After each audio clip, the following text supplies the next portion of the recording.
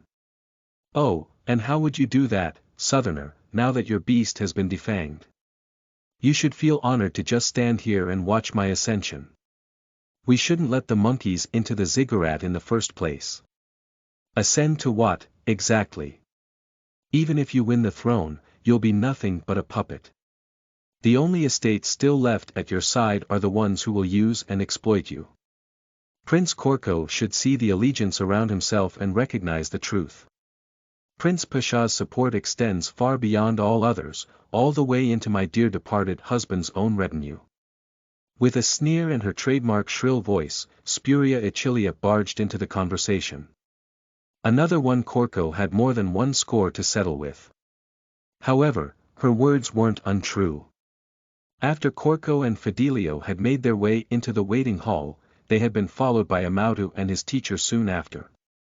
Both princes had found their younger brother, or maybe Uncle, Pasha ready and waiting right in front of the ornate stone door which would lead to the ancestral assembly hall. In truth, a fourth group of royal officials under the former emperor should have been represented as a separate, neutral entity from the princes, but the officials around Prime Minister Chowpik and Empress Mother Spuria were huddled around the third prince. Chowpik glanced over to Korko's side with an awkward look. In front of the late Emperor Tida's grave, he had guaranteed his cooperation to the first prince, but now he had broken his word without so much as a warning and once again joined the Achilia faction. Not only the prime minister, all officials seemed to have sided with the youngest prince, against convention. Still, no trace of anger could be found on Korko's face, only determination. No matter how smug they felt for now, he would guarantee his victory at any price. Step 1. Rattle the Furia. Normally, he would have to consider etiquette in his insults, but here was the palace. They were in a place far beyond any civility. All he had to do was make sure her reaction was even less civil than his own provocation. Easy enough. It's surprising that you would even dare show your face here, former concubine. Shouldn't you be worried about your affair first? It's all over the city after all. As expected of mother and son, both Spuria's and Pasha's eyes grew as their faces turned red at a mere mention of the truth. There was little more forbidden in the palace than spilling blood within the moonlight ziggurat, so Korko was already looking forward to whatever damage they decided to do to him. He would play blood fountain for a while if it would ruin House Achilia. However, before they could do the irreversible, a loud noise saved the furious pair. With the crunching of stone on stone, the large gate into the ancestral hall swung inside to open the path ahead. In a large semi-circle, a long stone table grew right out of the ground. The ancestors of Medalla had taken seat at the table, with the oldest furthest towards the middle. A total of 40.5 elders sat on stone chairs and observed the newcomers with eagerness. In the very middle of the table, opposite himself, Korko found a seat for the Grand Ancestor, the most senior of all the elders in Medalla. The Grand Ancestor should have been the one to steer the discussion and proclaim the final nomination, but to Korko's surprise, he found the seat empty. To the left of the high and imposing backrest sat a bald, old man with a large, gnarled walking stick. The elder stared Korko down, the malice in his watery eyes barely hidden. Across, to the right of the center, the prince found his grandfather Caelestis, the man Korko had expected in the middle. The old man met his grandson's eyes and gave him an encouraging nod. The prince looked away in disgust. He wouldn't forgive his grandfather. Not anymore. Instead, Korko noted the strangeness in the atmosphere. While Caelestis had focused on Korko, many of the assembled ancestors had their eyes on Amautu. Apparently his brother had told the truth. He really had worked hard to win over the elders. Strangely, the eyes of the old men seemed resigned or consoling, as if they had given up on Amautu's claim already. The room's entire ambience felt as if some heavy, invisible force had laid itself on everyone's shoulders and pressed them down to force submission. Finally, the three groups had taken position within the semi-circle, exposed to the stares of the elders from all sides. Of course the great hero would demand the place in the center, but Korko didn't mind. Today's discussion wouldn't be decided on first impressions. Tension built between the rows of old men and the youngsters in the center, as everyone waited for the start of the discussion. In the end, two loud knocks of wood on stone broke through the room to announce the start of the ancestral assembly. Caelestis wasn't the one to lead discussions, another surprise. Rather, the bald-headed old man to the throne's left opened the assembly with a raspy voice. Princes. Officials. Permission to greet the ancestors shall be granted. In front of the ancestors, princes, officials and warriors were all the same. In unison, they went down on their knees and spoke up in one voice. This mortal greets and reveres his ancestors. You may rise, the old man with the staff said. With a look of pride and contentment, he waited until everyone had gotten on their feet again before he continued. Before the ancestral assembly can be initiated, the ancestral hall will have to clarify one of its former decisions. Not long ago, a vile thief sneaked his way into the minds of the elders. His traitorous lies forced the ancestral hall to make correct choices based on untruths. To the great fortune of the hall, second Prince Amautu uncovered the lies and caught the traitor, to be judged by the hall. As the elder was speaking, a warrior servant entered the room from within the back of the hall and walked around the semi-circle.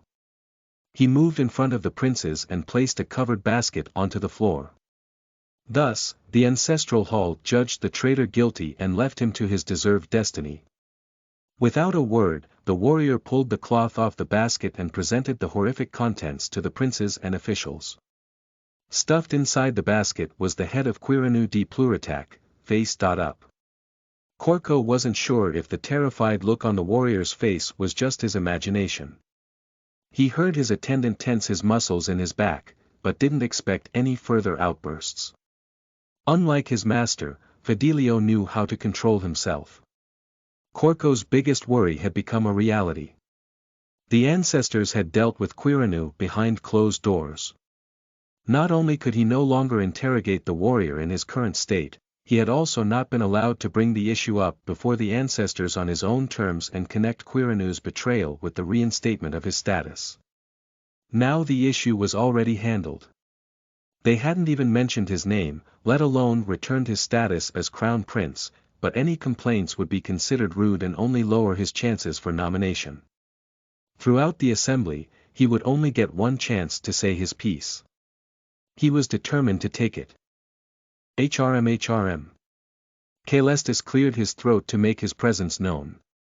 The elder with the staff turned to look at his peer before Caelestis continued. Elder Achilia, what of the matter of first Prince Corco? Achilia. No wonder the old man had looked at him like that and tried to gloss over his reinstatement. Corco hadn't expected the help from Elder Caelestis, but he was happy to take it. He assumed that the old man was trying to ease his guilt and would make best use of the chance. With an unwilling look on his face, Elder Achilia turned back to the front to address the princes. Of course, now that the lie of Prince Corco's death has been uncovered, his status as a prince of Pluritac and potential heir to the silver crown shall be reinstated. However, Prince Corco's status of crown prince cannot be returned, as there is no such precedent within the annals of Medalla. Thus, in accordance with the ancestral laws, the title will not be returned and the number of princes to be considered for nomination will be 3. Prince Corcopeka Primu, Prince Amauta Secundu and Prince Pacacutek Tertiu.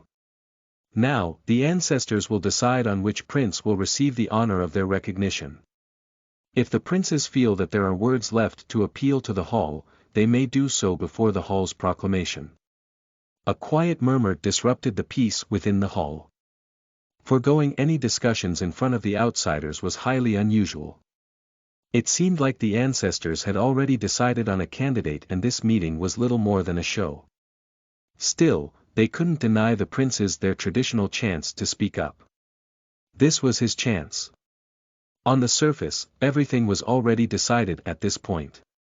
However, all Corco needed to do was provide a sufficiently large outrage to disrupt their little theater. He was willing to oblige. Honored ancestors, first, I would like to submit this. Official seals from 43 of the estates, all of which have been cast in my support. Fidelio put down the metal cone he had been nursing all this time and stepped forward to present the paper with the official seals to the ancestors. However, once again in spite of proper conduct, Elder Achilia dismissed them outright. The opinions of the estates have no sway at this time. The ancestors alone can decide on a suitable new emperor. No outside voices will be considered until nomination is pronounced. Fidelio came to a halt and took a few seconds of care to look around the table. Since none of the elders made any attempt to speak up for him, he had to return to his spot without a word. This was something Corco had expected. The ancestral hall had bluntly ignored his influence on the estates. If he wanted the old men to reconsider, Corco would have to make much harsher moves. Of course, he had much more ammunition than just this. As the old Achilia breathed in to proclaim the hall's verdict, he was interrupted by Korko's voice. Then what about the rumors floating around in the city? Should those be ignored as well? This time, the old Achillea didn't even have to move himself. A storm of outrage erupted from the officials who had grouped themselves behind Pasha. How dare a prince promote this slander? Entirely unproven. No one would believe it. A shame on the royal family.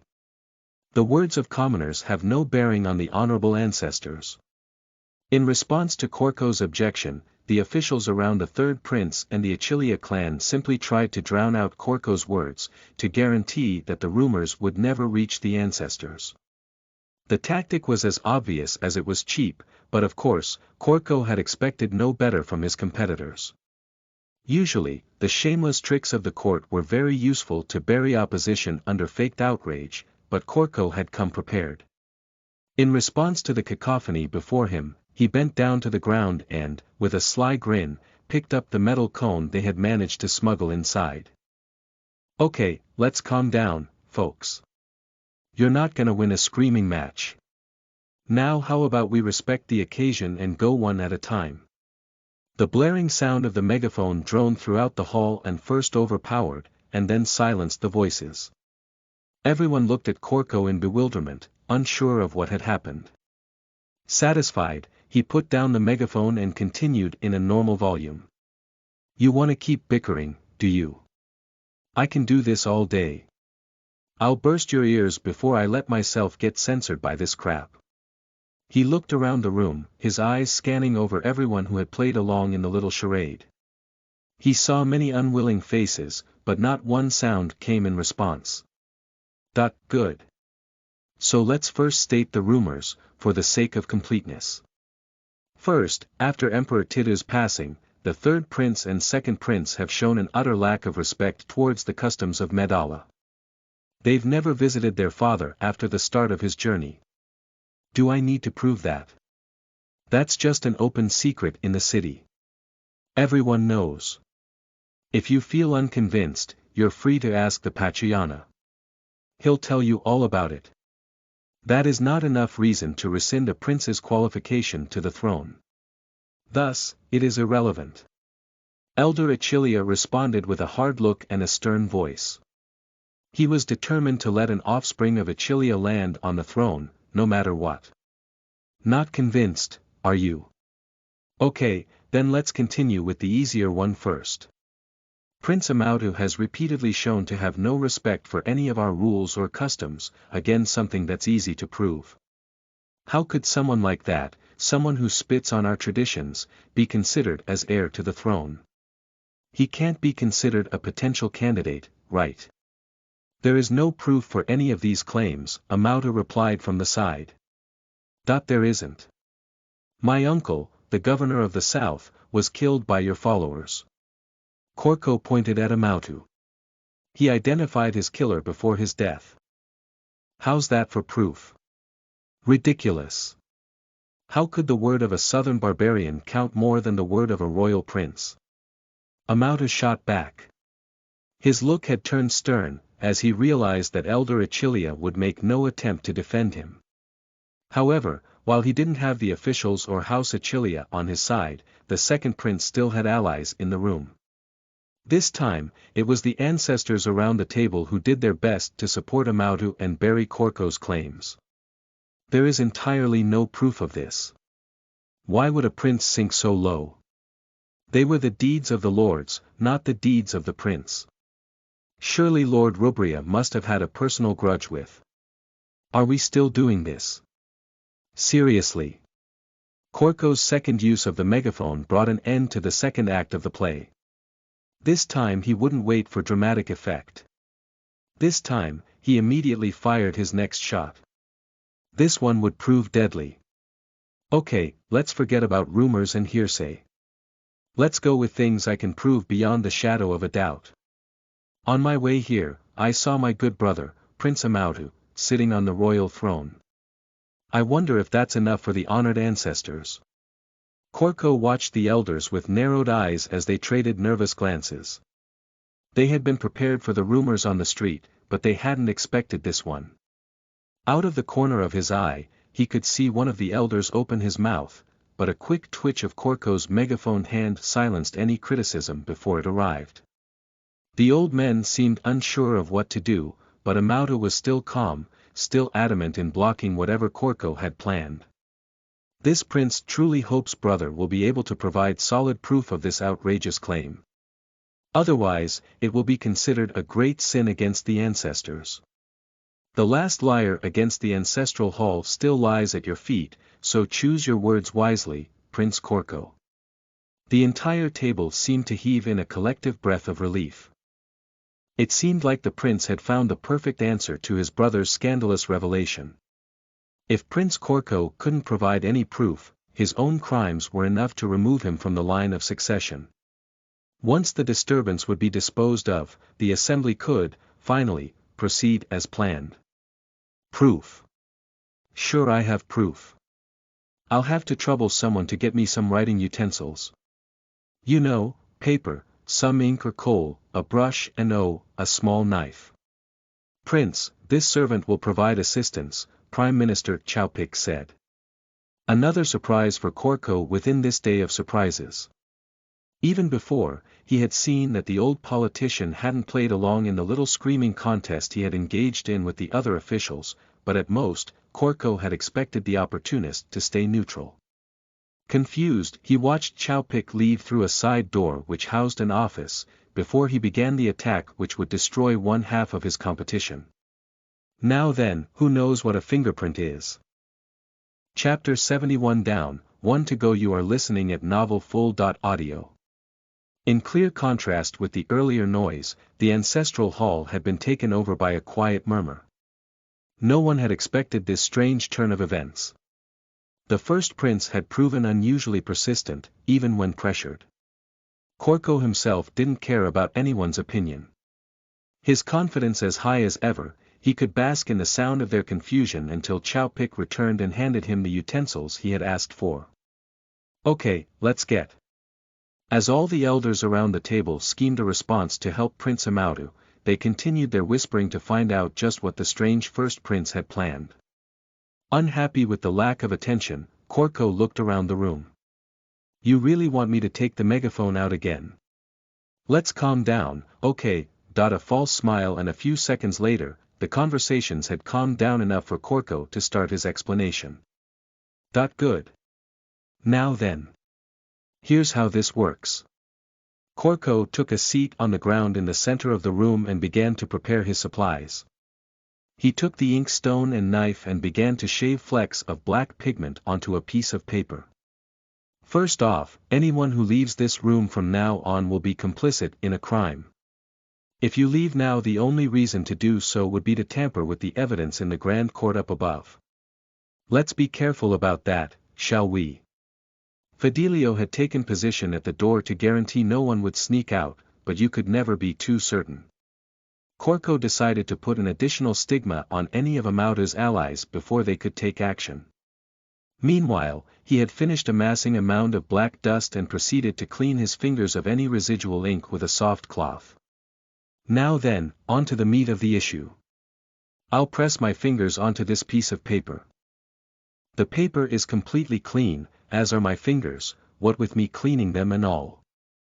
He did just as he said and then took great care to move the paper with the invisible fingerprints, the mound of coal dust and brush over to the table of the ancestors, right in between his grandfather and the frowning elder Achilia. Now I'll smudge my fingers and then make an imprint of their skin pattern on the same piece of paper. Prince Korko, the ancestors have no time for magic tricks. Prince should find a conclusion soon, or the elders should rescind Prince's right to speak, Amautu said from the back. Korko barely managed to suppress a grin. The master of ceremonies, the man to lead today's assembly, was an Achilia. With how obvious the man's agenda had been so far, Korko wouldn't even have to answer for himself. The ancestors will continue to hear the prince's plea, as is tradition. No interruptions shall be permitted during this time, the still frowning elder said. Even though he didn't like Korko showing off, the first prince knew that the man still relished the chance to deal with Amautu. Rid of his brother's disturbance, Korko could continue his demonstration. Right. So here's the rub. All people, that means everyone in the world, have an individual, unique set of fingerprints. When we touch something, even with clean hands we leave an imperceptible imprint of dirt and sweat wherever we've touched. With the right tools, those imprints can be made visible. So if Prince Amautu's fingerprints were to be found on the throne, it would prove his actions. A helpful voice came from the side. Of course Caelestis would support Corco. It was something the prince had bet on. After the events of the last few days, the old man must have felt guilty. He would show leniency as long as Corco only aimed at Amautu. The support of the former emperor and the tolerance from the master of ceremonies would be enough to get his voice heard. Exactly. That's the plan, Corco replied while he pressed his smudged fingers onto the paper to produce prints. You've all seen me press my fingers onto the paper before and it didn't produce any results, right? Now look again. The prince took great care to cover the fine writing brush with ink dust and brushed it over the paper to uncover his own fingerprints from before. After, he showed the paper to the elders within the room, especially the two in his front. As you can see, the prints revealed are identical to the prints I made myself. He knew that the rebuttal would follow right on his heels, but Achilia would only try to make him look incompetent, rather than try to disrupt the argument, so he let the slander from his right wash over himself. To the point, Prince. Wasting the precious time of the ancestors is unsuited of one deserving the crown. Right. You're asking. Why believe that fingerprints are gonna be different for everyone? I could have just made up the entire story. Let's just prove this for now. I can guarantee you that even the fingers of close family members will have a pattern of grooves and lines nothing like my own. To our good fortune, there is a good few of my relatives right here. Grandfather, if you would be so kind. Of course. The old man on the left was eager to stand up and help out, while the one on the right just sat and watched, unhappy but not willing to interrupt. Since House Achilia tolerated his actions, he wouldn't have to go through the long and slow process of proving the usefulness of his new forensic methods. Despite his doubts, the master of ceremonies would accept his theories as long as they would hurt Amautu's chances for the throne. After Caelestis had taken his fingerprints and compared them to Corco's, all the prince had to do was collect samples from a few separate people to compare. A bit of back and forth and the ancestors looked convinced. Good. Now that we have established that this is a viable method to prove what someone might have touched, all we need to do is get Prince Amautu's fingerprints and compare them to the prints he left on the silver throne this very day. Corco's face remained emotionless as his eyes zeroed in on the tensed body of his brother. This prince refuses to accept. This is nothing but charlatanry. Tricks of traveling folk. It's not your turn to talk, good brother. The ancestors have decided to accept my evidence as just. Does Prince Amautu mean to defy the ancestors? No. This prince will not be forced into submission. Amautu attempted a protest, but the orders of the ancestors were absolute. The master of ceremonies was determined to wipe out a competitor for the third prince. As Amautu continued to resist the order, warrior guards moved in to subdue the unruly prince. Unhand me, you peasants. Barbarians, the lot of you. With his arms fixed into position, the wooden dot-faced guards forced Amautu's smudged fingers onto the paper, to Corco's silent amusement. Maybe a lesson in hubris would do some good for his brother's character. With all the pieces of the puzzle collected, Corco made his way back up into the great council hall to put the picture together. He was followed by Elder Caelestis to represent the council as well as observers from the three prince factions and the officials. Those representatives were Spuria Achilia for Pachacutic, Ictaca for Amautu and Prime Minister Chowpik for the officials and the late emperor. As soon as the throne had come into his sight, the first prince walked straight ahead to avoid accidents, but someone tried to be even faster. Great scholar Ictaca rushed past the prince and towards the incriminating evidence. Corco's eyes went large as saucers. He hadn't expected to see the refined scholar be shameless enough to break into a sprint. He took the only thing he had at his disposal and threw as hard as he could. The heavy and clearly. Not that a weapon bronze megaphone collided with the back of Iktaka's head, who fell over like a sack of rice. Seconds later, Caelestis had rammed his knee into the back of the scholar and pinned his arms. The old man who had always seemed so quiet and refined struggled hard under the weight and power of the elder Pluritak. Iktaka might have looked like a kung fu master from the mountains, but if he was a cultivator he certainly wasn't a good one. Still, the scholar wouldn't let matters lie like this. Barbarians, how dare you touch this scholar? Heathens! Lightless pirate scum! How dare mere beasts attack a great scholar of the way? We will. A second hit on the back of his head shut the great scholar's mouth. Caelestis wasn't used to being insulted to his face, not by someone of such low status. Do you understand that you tread on hallowed ground, outsider? Within the great empire of Medalla, you are nothing more than but a simple warrior. In here more than anywhere, this insult alone could be enough to cost you your head. The old scholar heard the anger in his subduer's voice and began to sweat. Any more provocations and he might truly die here, in this strange, murky stone temple on foreign soil, surrounded by barbarians. Still, Iktaka managed to fight his own fears and gnarled at Korko, who looked like the easier target. Barbarian, you best take care in your next move. The wrath of the scholars will descend upon you. Because my life will go much smoother if I do exactly as you say, right? The kung fu master didn't matter. He didn't spare a look for the scholar as he walked over to the throne to take the fingerprints. Easy enough. At first, Korko had planned to provoke Amautu. Get him to take a seat or at least touch somewhere around the throne. After all, that had been the reason for Korko to arrange their informal meeting before the assembly. However, with Amautu's boundless arrogance he had done all of Korko's work by himself. Soon after he had begun brushing, his brother's fingers reappeared all over the armrests, clear as day. You best stop now, you heathen. Offend the scholars and offend all of the great Chutwarg. A shout transformed into a scream as Caelestis increased the pressure on the old man's back. Meanwhile, Korko waved Chowpik and the Furia over to observe the evidence. For once, he wasn't worried the Empress Mother would try anything crazy. Considering her personality, she would only care about the child of her love. Anyone else was only a nuisance on the path of her happiness, even if that nuisance was her firstborn. Just as Korko had expected, the woman didn't waste much time. She took a look at the fingerprints on the throne and the ones on the paper Korko had brought before she nodded in contemplation. It is true. Such a transgression shall not go unpunished. This empress shall return and inform the ancestors post-haste. Chowpik gave Korko another encouraging nod before he turned as well. Korko was puzzled. The Prime Minister's attitude throughout the day had been far too friendly and accommodating. This wasn't the sort of behavior he expected from a remorseless politician, not when it could harm his standing within the court. However, the prince wasn't interested in the politician's stance right now. Someone else was far more important.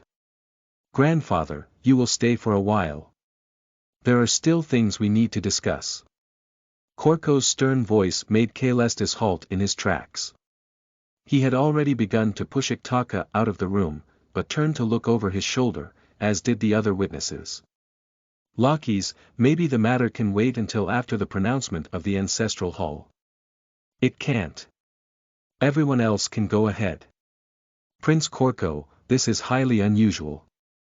This empress believes that no matter would be so important as to delay the ancestral assembly. It is. It's just that important. It's also a family matter, so you can leave too.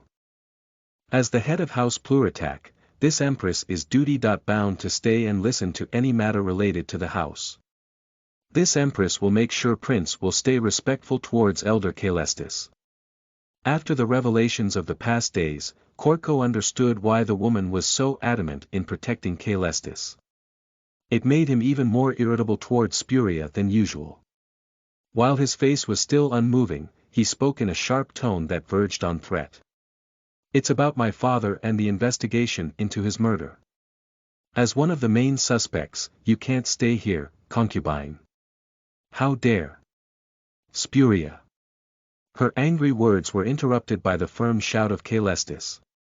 This is a matter between the men of Pluritac. Please go ahead and tell the elders about the fingerprints. Minister Chowpik, please see to it the Empress Mother won't get lost on the way. Stunned at her man's firm words, Spuria failed to answer as Chowpik pushed both her and Niktaka out of the room. Caelestis didn't look back even once. His eyes darkened as he stared ahead towards his grandson. Korko on the other hand still held on to the stoic face he had carried for most of the day. The first half of his competition had been cleaned up already. It was time to take out the rest.